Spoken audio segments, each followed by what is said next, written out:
크리스마스 하면 뭐가 떠오르세요? 선물, 트리, 케이크, 산타클로스, 쇼핑몰에서 울려 퍼지는 캐롤, 가족들과의 따뜻한 저녁 시간.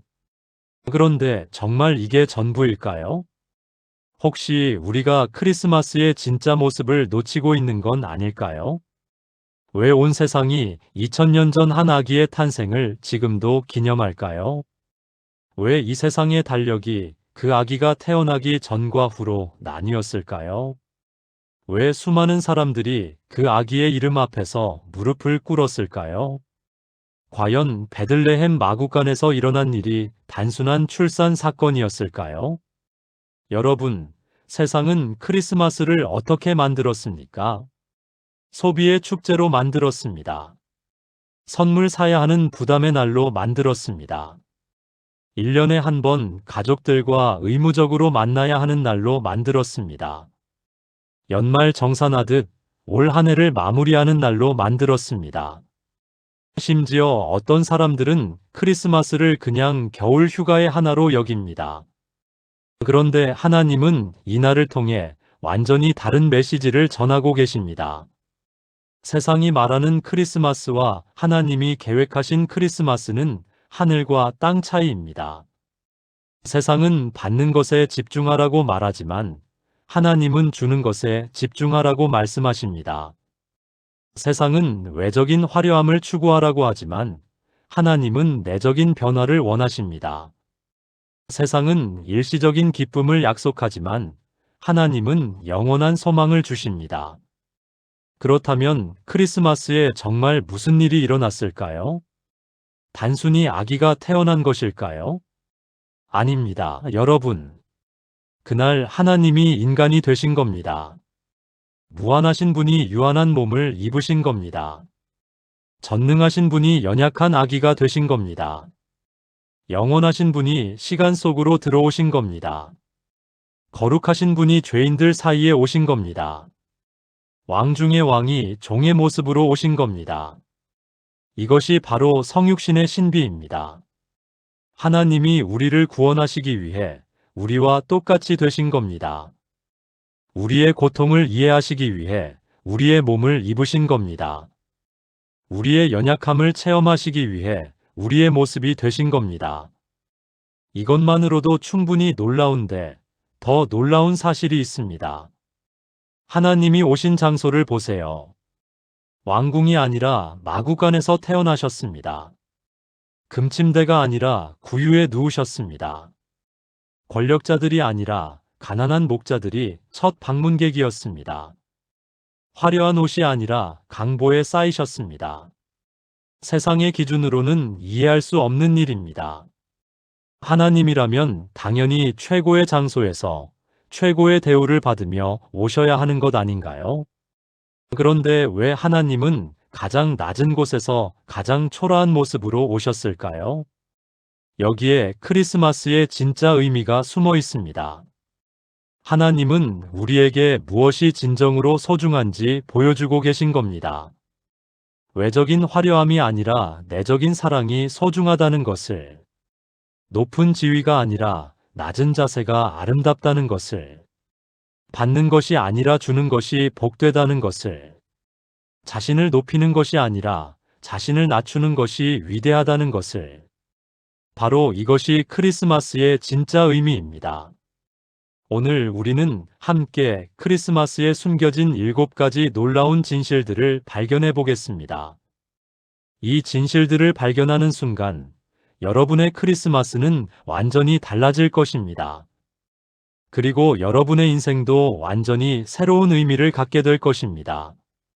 첫 번째로, 크리스마스는 하나님의 사랑이 절정에 달한 순간이었습니다. 요한복음 3장 16절을 함께 읽어보겠습니다. 하나님이 세상을 이처럼 사랑하사 독생자를 주셨으니 이는 그를 믿는 자마다 멸망하지 않고 영생을 얻게 하려 하심이라. 여러분, 이 구절에서 이처럼이라는 말이 무슨 뜻인지 아십니까? 헬라어 원문으로는 후토스인데 이는 이런 방식으로 이 정도까지라는 뜻입니다. 하나님이 우리를 사랑하신 방식이 얼마나 특별했는지, 그 정도가 얼마나 깊었는지를 나타내는 말입니다. 하나님은 우리를 멀리서 바라보며 불쌍히 여기는 정도의 사랑이 아니라 직접 우리 가운데 오셔서 우리와 함께 하시는 사랑을 보여주셨습니다. 천국에서 편안히 앉아서 우리에게 힘내라, 잘 살아보라고 말씀하신 것이 아닙니다. 직접 이 땅에 내려오셔서 우리의 삶을 사셨습니다. 우리의 고통을 체험하셨습니다. 우리의 유혹을 견뎌내셨습니다. 우리의 슬픔을 함께 나누셨습니다. 이것이 바로 성육신 사랑입니다. 말로만 사랑한다고 하는 것이 아니라 실제로 함께 해주는 사랑입니다. 혹시 여러분 중에 이런 생각 해보신 분 계신가요? 하나님이 정말 나를 사랑하실까? 하나님이 내 상황을 정말 이해하실까? 하나님이 내 아픔을 정말 아실까? 크리스마스가 그 답입니다.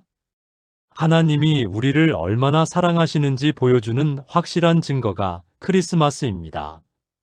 하나님이 우리 상황을 얼마나 이해하시는지 보여주는 분명한 표현이 성육신입니다. 생각해 보세요. 전능하신 하나님이 왜 연약한 아기가 되셨을까요? 영광의 주님이 왜 고난의 길을 걸으셨을까요? 거룩하신 분이 왜 죄인들과 함께 하셨을까요? 오직 한 가지 이유 때문입니다. 우리를 사랑하시기 때문입니다. 우리를 구원하시기 때문입니다. 우리와 함께 하시기 때문입니다. 어떤 부모가 자녀를 위해 자신의 모든 것을 포기할 수 있을까요? 하지만 하나님은 우리를 위해 천국의 영광도, 천사들의 찬양도, 모든 권세와 능력도 내려놓으셨습니다. 이것이 바로 크리스마스에 나타난 하나님의 사랑입니다. 이런 사랑을 받은 우리가 어떻게 살아야 할까요? 우리도 다른 사람들을 그렇게 사랑해야 하지 않을까요? 우리도 누군가를 위해 우리의 편의를, 우리의 시간을, 우리의 것들을 내려놓을 수 있어야 하지 않을까요? 크리스마스의 첫 번째 진실은 이것입니다. 하나님의 사랑이 절정에 달한 순간, 그것이 바로 예수님이 이 땅에 오신 크리스마스였습니다. 하나님 아버지, 감사합니다. 아버지의 사랑이 얼마나 크고 깊은지 크리스마스를 통해 보여주셔서 감사합니다. 저희가 이 사랑을 깨닫고, 이 사랑을 받아들이고, 이 사랑으로 살아갈 수 있게 도와주세요. 예수님의 이름으로 기도드립니다. 아멘. 두 번째로, 크리스마스는 하나님이 우리의 눈높이에 맞춰 오신 날입니다. 빌립보서 2장 6-7절을 봅시다. 그는 근본 하나님의 본체시나 하나님과 동등됨을 취할 것으로 여기지 아니하시고 오히려 자기를 비워 종의 형체를 가지사 사람들과 같이 되셨고, 자기를 비우셨다는 말이 헬라어로 케노시스입니다. 이는 비워내다, 포기하다는 뜻입니다. 예수님은 하나님으로서 가지고 계신 모든 특권을 비워내셨습니다. 왜 그러셨을까요? 우리와 소통하시기 위해서입니다. 우리와 만나시기 위해서입니다. 우리를 구원하시기 위해서입니다. 생각해 보세요. 만약 하나님이 계속 천국에 계시면서 우리에게 나에게 오라고 말씀하셨다면 어떨까요? 우리가 하나님께 갈 수 있을까요? 불가능합니다. 우리는 죄인이고 하나님은 거룩하시니까요. 우리는 유한하고 하나님은 무한하시니까요. 우리는 연약하고 하나님은 전능하시니까요. 그래서 하나님이 우리에게 오신 겁니다. 하나님이 우리의 눈높이에 맞춰 오신 겁니다. 하나님이 우리가 이해할 수 있는 모습으로 오신 겁니다. 이것은 마치 부모가 어린아이와 놀아줄 때 아이의 눈높이에 맞춰 무릎을 꿇고 앉는 것과 같습니다. 어른이 아이의 수준으로 내려오는 것입니다. 하지만 그렇다고 해서 그 부모가 정말 아이가 되는 것은 아니죠. 여전히 부모입니다. 마찬가지로 예수님도 인간이 되셨지만 여전히 하나님이십니다. 이것이 성육신의 신비입니다. 100% 하나님이시면서 동시에 100% 인간이 되신 것입니다. 혹시 여러분 중에 이런 경험 있으신가요? 누군가와 대화를 하는데 도무지 소통이 안 되는 경험? 상대방이 내 말을 이해하지 못하고 나도 상대방의 말을 이해하지 못하는 경험? 그럴 때 어떻게 하시나요? 상대방의 수준에 맞춰서 설명하시죠. 상대방이 이해할 수 있는 방식으로 표현하시죠. 상대방의 관심사를 활용해서 말씀하시죠. 바로 그것입니다. 하나님이 우리에게 하신 일이 바로 그것입니다. 우리가 이해할 수 있는 방식으로 우리에게 오셨습니다. 우리가 만날 수 있는 모습으로 우리 앞에 나타나셨습니다. 우리가 받아들일 수 있는 형태로 사랑을 표현하셨습니다. 만약 하나님이 불꽃 가운데서, 천둥 번개 가운데서, 강한 바람 가운데서 오셨다면 어떨까요? 우리는 두려움에 떨며 도망갔을 것입니다. 그래서 하나님은 가장 안전한 모습으로 오셨습니다. 아기의 모습으로 오셨습니다. 누구도 아기를 무서워하지 않죠. 누구나 아기를 귀여워하고 보호하고 싶어 하죠. 하나님은 우리가 당신을 두려워하지 않고 사랑할 수 있도록 아기의 모습으로 오셨습니다. 또한 하나님은 우리의 문화 속으로 들어오셨습니다. 유대인의 문화 속으로 들어오셨습니다. 그 시대의 언어를 사용하셨습니다. 그 시대의 관습을 따르셨습니다.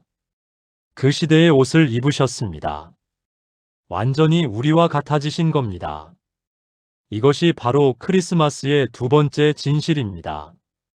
하나님이 우리의 눈높이에 맞춰 오셨다는 것입니다. 우리를 만나시기 위해 모든 것을 포기하고 우리 가운데 오셨다는 것입니다. 이제 우리는 더 이상 하나님을 만날 수 없다. 하나님을 이해할 수 없다고 말할 수 없습니다. 하나님이 직접 우리에게 오셨기 때문입니다. 우리와 같은 모습으로 오셨기 때문입니다. 우리가 이해할 수 있는 방식으로 말씀해 주셨기 때문입니다. 사랑하는 하나님 아버지, 감사합니다. 저희를 만나시기 위해 높은 보좌에서 내려와 주셔서 감사합니다. 저희와 같은 모습으로 오셔서 저희를 이해해 주셔서 감사합니다. 저희도 다른 사람들의 눈높이에 맞춰 섬길 수 있게 도와주세요. 예수님의 이름으로 기도합니다. 아멘. 세 번째로, 크리스마스는 가장 작은 것이 가장 큰 영향력을 가질 수 있음을 보여준 날입니다. 마태복음 2장 6절을 함께 읽어보겠습니다. 또 유다 땅 베들레헴아 너는 유다 고을 중에서 가장 작지 아니하도다. 내게서 한 다스리는 자가 나와서 내 백성 이스라엘의 목자가 되리라 하였음이니라. 베들레헴은 작은 마을이었습니다. 예루살렘에서 남쪽으로 약 10km 떨어진 작은 시골 마을이었습니다. 인구도 얼마 되지 않는 보잘것없는 곳이었습니다. 정치적으로도 경제적으로도 문화적으로도 별로 중요하지 않은 곳이었습니다. 그런데 하나님은 바로 그 작은 마을을 선택하셨습니다. 왜일까요? 세상 사람들의 생각과는 다르기 때문입니다. 세상은 크고 화려한 것을 중요하게 여깁니다. 세상은 권력과 명예가 있는 곳을 선호합니다. 세상은 많은 사람들이 주목하는 곳을 가치 있게 생각합니다. 하지만 하나님의 생각은 다릅니다. 하나님은 작고 보잘것없는 것을 귀하게 여기십니다. 하나님은 세상이 무시하는 것을 통해 놀라운 일을 행하십니다. 하나님은 약한 것을 통해 강한 것을 이기게 하십니다. 생각해 보세요. 예수님이 로마 황궁에서 태어나셨다면 어떨까요? 예루살렘 성전에서 태어나셨다면 어떨까요? 아마 모든 사람들이 당연하다고 생각했을 것입니다. 하나님의 아들이라면 당연히 최고의 장소에서 태어나야지라고 말했을 것입니다. 하지만 하나님은 모든 사람들의 예상을 뒤엎으셨습니다. 가장 작고 보잘것없는 곳을 선택하셨습니다. 이것을 통해 무엇을 말씀하고 계신 걸까요?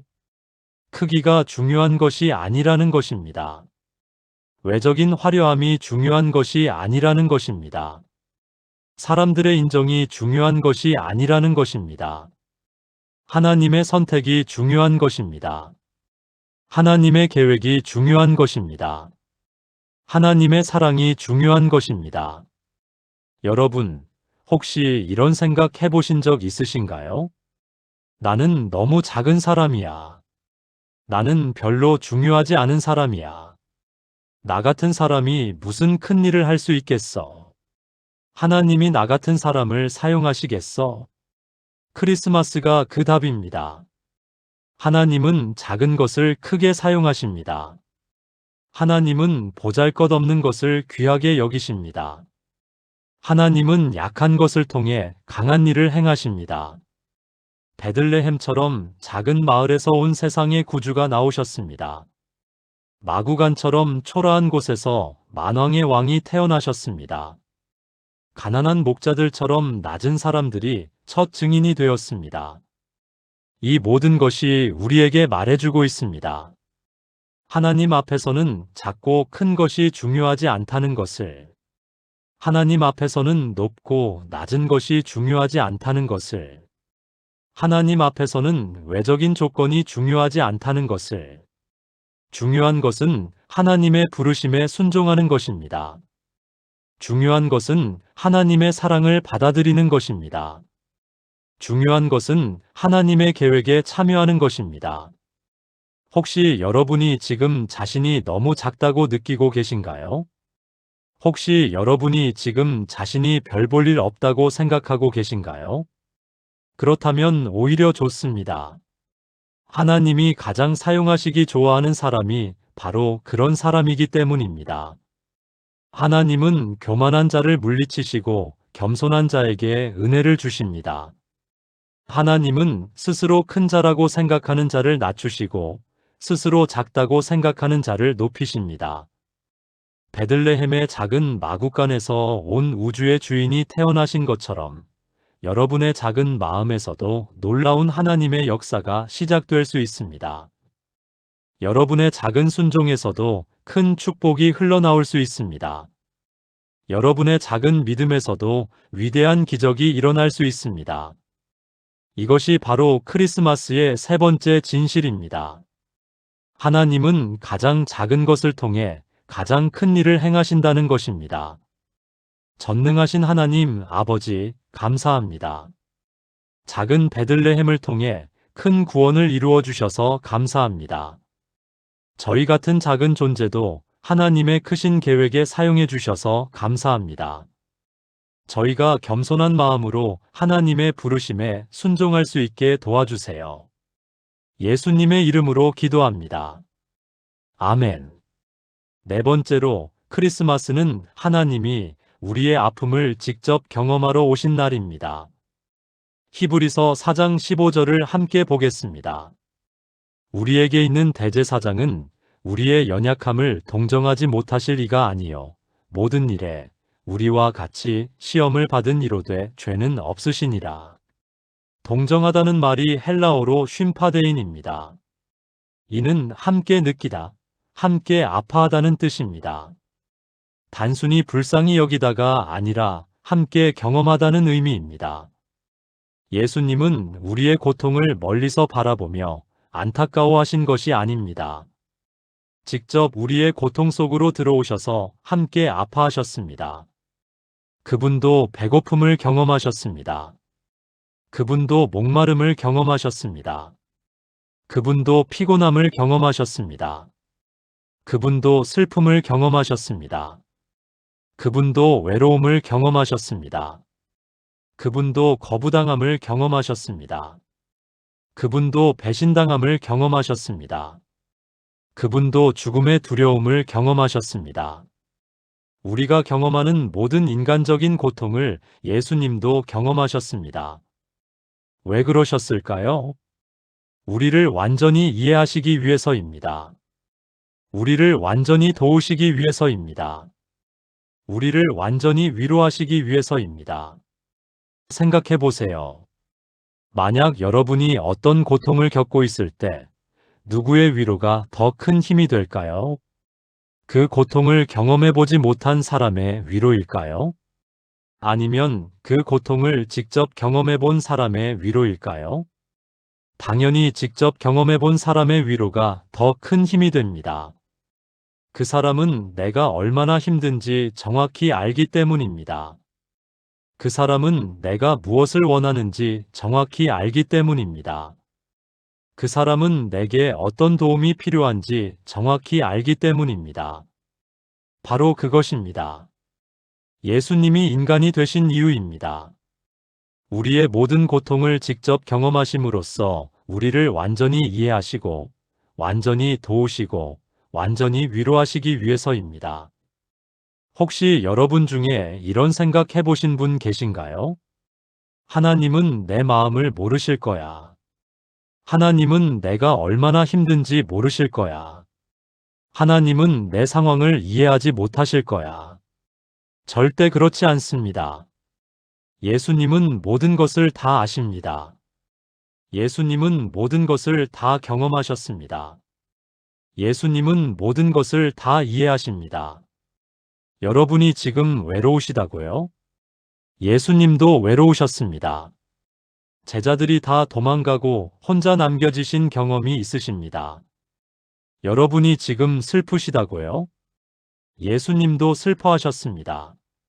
나사로의 죽음 앞에서 눈물을 흘리셨습니다. 여러분이 지금 두렵다고요? 예수님도 두려워하셨습니다. 십자가를 앞두고 땀이 핏방울같이 되도록 기도하셨습니다. 여러분이 지금 억울하다고요? 예수님도 억울한 일을 당하셨습니다.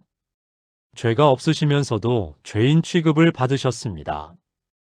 여러분이 지금 배신감을 느끼고 계신다고요? 예수님도 배신당하셨습니다. 가장 가까운 제자에게 배신당하셨습니다. 여러분이 지금 거부당하는 느낌이라고요? 예수님도 거부당하셨습니다. 자신의 백성들에게 버림받으셨습니다. 그래서 예수님은 우리의 모든 아픔을 아십니다. 그래서 예수님은 우리의 모든 눈물을 아십니다. 그래서 예수님은 우리의 모든 상처를 아십니다. 그리고 그래서 예수님은 우리를 가장 잘 위로해 주실 수 있습니다. 예수님의 위로는 단순한 말이 아닙니다. 예수님의 위로는 이론이 아닙니다. 예수님의 위로는 경험에서 나오는 진짜 위로입니다. 나도 그런 아픔을 겪어봤어. 나도 그런 상처를 받아봤어. 나도 그런 고통을 느껴봤어. 그러니까 나는 네가 얼마나 힘든지 정확히 알고 있어. 그리고 내가 내 곁에 있어. 내가 너와 함께 해줄게. 이것이 예수님이 우리에게 주시는 위로입니다. 이것이 크리스마스의 네 번째 진실입니다. 하나님이 우리의 아픔을 직접 경험하러 오셨다는 것입니다. 우리를 완전히 이해하고 완전히 위로하시기 위해서입니다. 이제 여러분은 더 이상 혼자가 아닙니다. 이제 여러분은 더 이상 외롭지 않습니다. 예수님이 여러분과 함께 계시기 때문입니다. 예수님이 여러분의 아픔을 아시고 계시기 때문입니다. 예수님이 여러분을 위로해 주시기 때문입니다. 사랑하는 예수님, 감사합니다. 저희를 이해하시기 위해 인간이 되어 주셔서 감사합니다.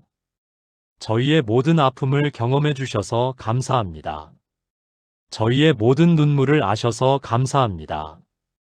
지금 아픔 가운데 있는 모든 성도들을 위로해 주세요. 예수님의 이름으로 기도합니다. 아멘. 다섯 번째로, 크리스마스는 절망적인 상황에서도 하나님의 계획이 완성됨을 보여준 날입니다. 로마서 8장 28절을 함께 읽어보겠습니다. 우리가 알거니와 하나님을 사랑하는 자, 곧 그의 뜻대로 부르심을 입은 자들에게는 모든 것이 합력하여 선을 이루느니라. 예수님이 태어나신 상황을 다시 생각해 보세요. 인간적으로 보면 최악의 상황이었습니다. 마리아는 결혼 전에 임신했습니다. 당시로서는 돌에 맞아 죽을 수도 있는 상황이었습니다. 요셉은 약혼자가 임신했다는 사실을 받아들여야 했습니다. 얼마나 충격적이고 당황스러웠을까요? 로마 황제의 명령으로 인구조사를 받으러 고향까지 가야 했습니다. 만삭의 몸으로 멀고 험한 길을 여행해야 했습니다. 베들레헴에 도착했지만 머물 곳이 없었습니다. 결국 마구간에서 출산해야 했습니다. 위생적으로도 안전상으로도 최악의 상황이었습니다. 출산 후에는 헤롯 왕의 살해 위협을 받아 이집트로 피난을 가야 했습니다. 갓난아기를 데리고 긴 피난길을 떠나야 했습니다. 어디 하나 순탄한 것이 없었습니다. 모든 것이 계획대로 되지 않았습니다. 모든 것이 어려움과 고난의 연속이었습니다. 그런데 놀라운 것은 이 모든 어려운 상황들이 하나님의 계획을 완성하는 도구가 되었다는 것입니다. 로마 황제의 인구조사 명령 때문에 예수님이 베들레헴에서 태어나실 수 있었습니다. 미가 선지자의 예언이 성취될 수 있었습니다. 여관에 방이 없어서 마구간에서 태어나심으로써 가장 낮은 곳에서 오신 하나님의 모습을 보여주셨습니다. 헤롯의 박해 때문에 이집트로 피난감으로써 내가 애굽에서 내 아들을 불러냈다는 호세아의 예언도 성취되었습니다. 하나님은 악한 자의 계획도 어려운 상황도 예상치 못한 일들도 모두 당신의 계획을 이루시는 도구로 사용하셨습니다. 이것이 바로 모든 것이 합력하여 선을 이룬다는 말씀의 의미입니다. 좋은 일만 합력하여 선을 이루는 것이 아닙니다. 나쁜 일도, 어려운 일도, 억울한 일도, 이해할 수 없는 일도 모두 합력하여 선을 이룹니다. 하나님의 관점에서는 모든 것이 하나님의 계획을 완성하는 과정이기 때문입니다. 여러분, 혹시 지금 이런 상황에 계신 분 있으신가요? 왜 이런 일이 내게 일어났을까? 도대체 하나님의 계획이 뭘까? 이 어려움이 언제 끝날까? 정말 하나님이 살아계시는 걸까? 크리스마스 이야기가 여러분에게 답을 줍니다. 하나님은 가장 어려운 상황에서도 가장 놀라운 계획을 이루십니다. 하나님은 가장 절망적인 순간에도 가장 큰 희망을 주십니다. 하나님은 가장 이해할 수 없는 일을 통해서도 가장 분명한 뜻을 이루십니다. 마리아와 요셉이 그 순간에 모든 것을 이해했을까요? 아닙니다. 그들도 당황스럽고 힘들었을 것입니다. 그들도 왜 이런 일이 일어나는지 이해하지 못했을 것입니다. 하지만 그들은 하나님을 신뢰했습니다. 하나님의 계획이 있을 것이라고 믿었습니다. 하나님이 모든 것을 합력하여 선을 이루실 것이라고 확신했습니다. 그리고 그 믿음이 옳았습니다. 모든 어려움이 하나님의 계획을 완성하는 과정이었습니다. 모든 고난이 하나님의 구원 계획의 일부였습니다. 모든 시련이 하나님의 사랑을 드러내는 도구였습니다. 여러분의 삶도 마찬가지입니다. 지금 여러분이 겪고 있는 어려움도 하나님의 계획의 일부일 수 있습니다. 지금 여러분이 이해할 수 없는 일들도 하나님의 선하신 뜻을 이루는 과정일 수 있습니다. 지금은 보이지 않지만 나중에는 분명히 이해하게 될 것입니다. 지금은 힘들지만 나중에는 분명히 감사하게 될 것입니다. 지금은 절망적이지만 나중에는 분명히 하나님의 놀라운 계획을 보게 될 것입니다. 그러니까 포기하지 마세요. 절망하지 마세요. 하나님을 신뢰하세요. 하나님의 계획을 믿으세요. 모든 것이 합력하여 선을 이룬다는 말씀을 의지하세요. 크리스마스의 5번째 진실은 이것입니다. 절망적인 상황에서도 하나님의 계획은 완성된다는 것입니다. 어떤 상황에서도 하나님의 뜻은 이루어진다는 것입니다. 전능하신 하나님 아버지, 감사합니다. 어려운 상황에서도 주님의 계획을 완성하시는 하나님을 찬양합니다. 지금 어려움 가운데 있는 저희들도 주님을 신뢰할 수 있게 도와주세요. 모든 것이 합력하여 선을 이루신다는 말씀을 믿고 의지할 수 있게 하세요. 예수님의 이름으로 기도합니다. 아멘. 여섯 번째로, 크리스마스는 진정한 왕이 어떤 분이신지 보여준 날입니다. 마태복음 21장 5절을 함께 읽어보겠습니다. 시온 딸에게 이르기를 보라, 너의 왕이 내게 임하나니 겸손하여 나귀를 타고 나귀 새끼 곧 멍에 매는 짐승의 새끼를 탔도다 하라. 세상의 왕들은 어떤 모습일까요? 화려한 궁전에서 삽니다. 값비싼 옷을 입습니다. 수많은 신하들에게 둘러싸여 있습니다. 권력을 과시합니다. 백성들을 지배합니다. 자신의 영광을 드러냅니다. 사람들로 하여금 자신을 두려워하게 합니다.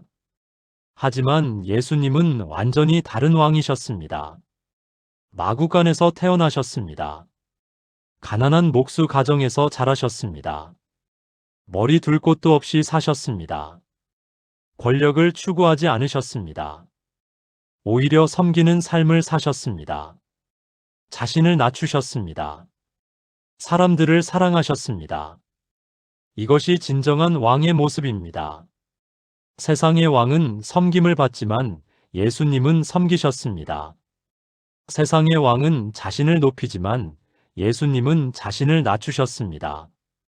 세상의 왕은 두려움으로 다스리지만 예수님은 사랑으로 다스리셨습니다.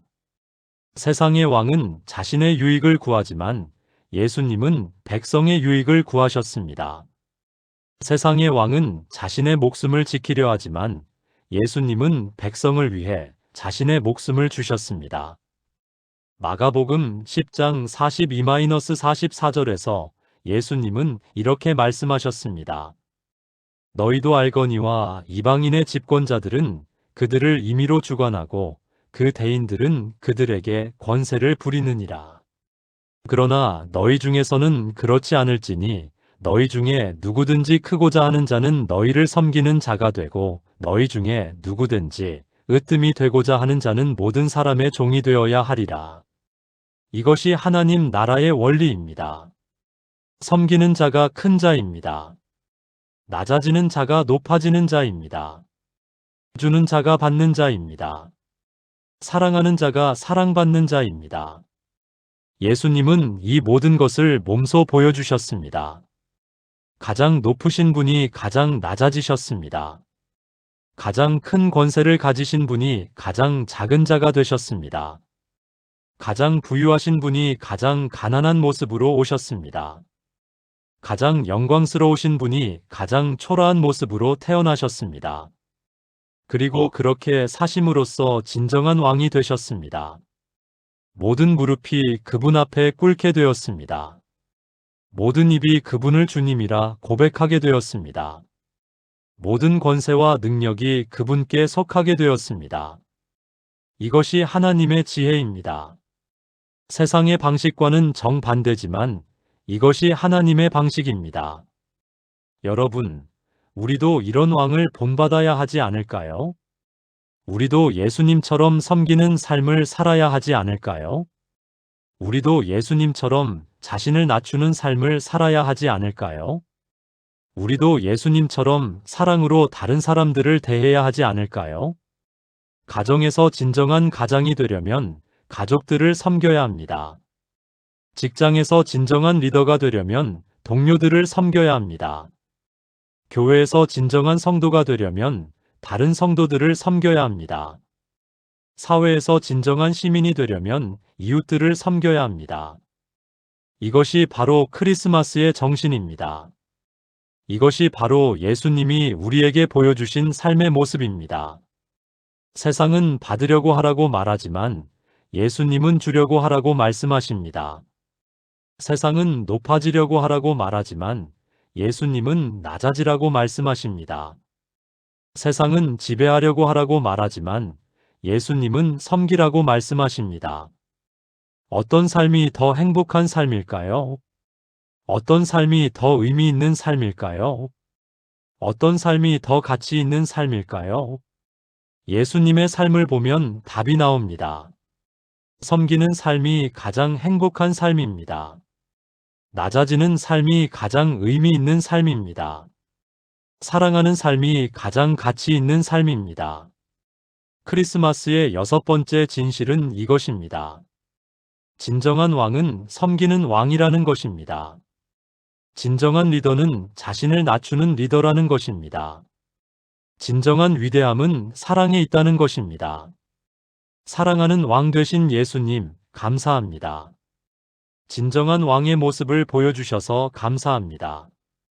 섬김과 사랑의 삶이 무엇인지 가르쳐 주셔서 감사합니다. 저희도 예수님을 본받아 섬기는 삶을 살 수 있게 도와주세요. 예수님의 이름으로 기도합니다. 아멘. 7번째로, 크리스마스는 새로운 시작이 언제나 가능함을 선포한 날입니다. 고린도후서 5장 17절을 함께 읽어보겠습니다. 그런즉 누구든지 그리스도 안에 있으면 새로운 피조물이라, 이전 것은 지나갔으니 보라 새 것이 되었도다. 예수님의 탄생은 단순한 출산이 아니었습니다. 새로운 시대의 시작이었습니다. 새로운 언약의 시작이었습니다. 새로운 구원의 시작이었습니다. 새로운 소망의 시작이었습니다. 구약 시대가 끝나고 신약 시대가 시작된 것입니다. 율법의 시대가 끝나고 은혜의 시대가 시작된 것입니다. 절망의 시대가 끝나고 희망의 시대가 시작된 것입니다. 죽음의 시대가 끝나고 생명의 시대가 시작된 것입니다. 이것이 바로 크리스마스의 의미입니다. 새로운 시작의 선포입니다. 하나님이 이제부터는 다를 것이다라고 선언하신 날입니다. 이제부터는 새로운 방법으로 인간과 만날 것이다라고 약속하신 날입니다. 이제부터는 새로운 구원의 길을 열어줄 것이다라고 보장하신 날입니다. 그리고 이 새로운 시작은 모든 사람에게 주어진 기회입니다. 나이가 많아도 상관없습니다. 죄가 많아도 상관없습니다. 실패가 많아도 상관없습니다. 상처가 많아도 상관없습니다. 예수님을 영접하는 순간 모든 것이 새로워집니다. 과거가 지워집니다. 새로운 정체성을 받습니다. 새로운 목적을 갖게 됩니다. 새로운 소망을 갖게 됩니다. 새로운 삶을 시작할 수 있습니다. 여러분 중에 혹시 이런 생각하고 계신 분 있으신가요? 나는 이미 너무 늦었어. 나는 이미 너무 망쳤어. 나는 이미 너무 많이 실패했어. 나 같은 사람은 변할 수 없어. 내 인생은 이미 끝났어. 절대 그렇지 않습니다. 크리스마스가 그 증거입니다. 하나님은 언제나 새로운 시작을 주시는 분입니다. 하나님은 언제나 새로운 기회를 주시는 분입니다. 하나님은 언제나 새로운 소망을 주시는 분입니다. 성경을 보세요. 수많은 사람들이 새로운 시작을 했습니다. 아브라함은 75세에 새로운 시작을 했습니다. 모세는 80세에 새로운 시작을 했습니다. 바울은 기독교를 박해하던 사람이었지만 완전히 새로운 사람이 되었습니다. 베드로는 예수님을 3번 부인했지만 위대한 사도가 되었습니다. 막달라 마리아는 7 귀신에 사로잡혔던 여인이었지만 예수님의 제자가 되었습니다. 세리 삭개오는 백성들에게 미움받던 사람이었지만 구원받아 새 사람이 되었습니다. 십자가 위의 강도는 죽기 직전에도 구원받았습니다. 이 모든 사람들의 공통점이 뭔가요? 예수님을 만난 것입니다. 예수님을 영접한 것입니다. 예수님께 마음을 연 것입니다. 그 순간 그들의 인생이 완전히 달라졌습니다. 여러분도 마찬가지입니다. 여러분이 언제 예수님을 만나든 그 순간이 여러분의 새로운 시작입니다. 여러분이 언제 예수님께 마음을 여든 그 순간부터 새로운 인생이 시작됩니다. 과거는 중요하지 않습니다. 나이도 중요하지 않습니다. 실패의 횟수도 중요하지 않습니다. 중요한 것은 지금입니다. 중요한 것은 오늘입니다. 중요한 것은 이 순간입니다. 지금 예수님을 영접하세요. 지금 예수님께 마음을 여세요. 지금 새로운 시작을 결단하세요. 크리스마스는 바로 그런 날입니다. 새로운 시작의 날입니다. 새로운 소망의 날입니다. 새로운 인생의 날입니다. 하나님은 지금도 여러분에게 말씀하고 계십니다. 보라, 내가 새 일을 행하리니. 보라, 이제 새 것이 되었도다. 보라, 새 하늘과 새 땅이 있으리라. 여러분의 과거가 어떠하든 상관없습니다. 여러분의 현재가 어떠하든 상관없습니다. 하나님은 여러분을 새롭게 만드실 수 있습니다. 하나님은 여러분에게 새로운 미래를 주실 수 있습니다. 하나님은 여러분의 인생을 완전히 바꿔놓으실 수 있습니다. 믿으시겠습니까? 받아들이시겠습니까? 시작하시겠습니까? 크리스마스의 7번째 진실은 이것입니다.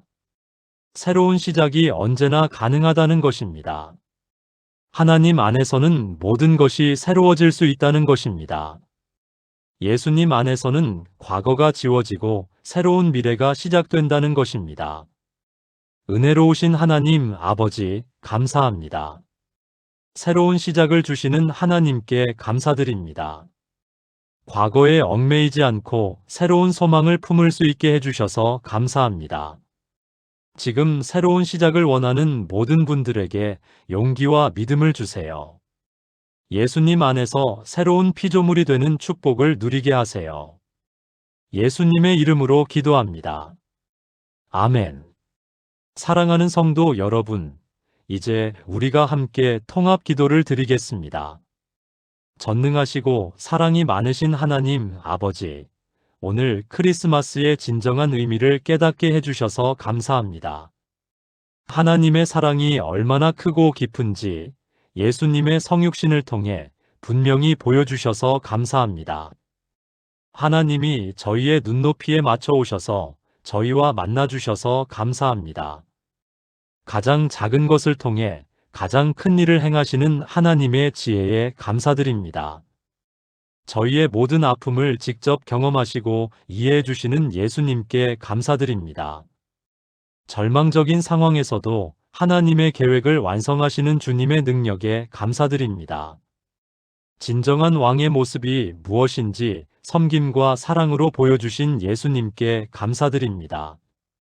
언제나 새로운 시작을 허락해 주시는 하나님의 은혜에 감사드립니다.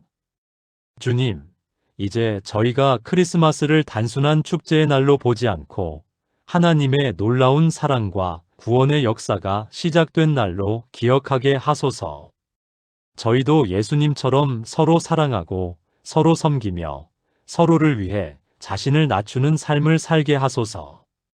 지금 어려움 가운데 있는 모든 성도들에게 크리스마스의 소망과 위로를 허락해 주소서. 지금 절망하고 있는 모든 분들에게 새로운 시작의 기회를 주소서. 예수님의 거룩하신 이름으로 기도드립니다. 아멘.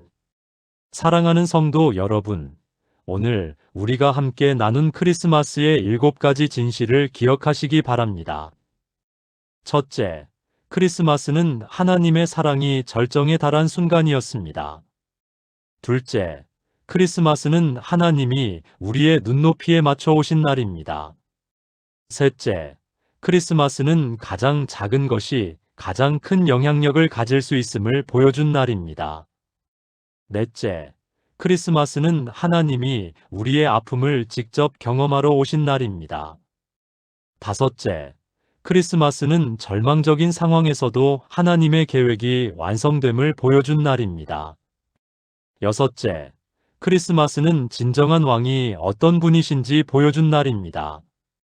일곱째, 크리스마스는 새로운 시작이 언제나 가능함을 선포한 날입니다.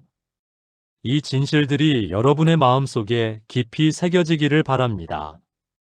이 진실들이 여러분의 삶을 변화시키기를 바랍니다.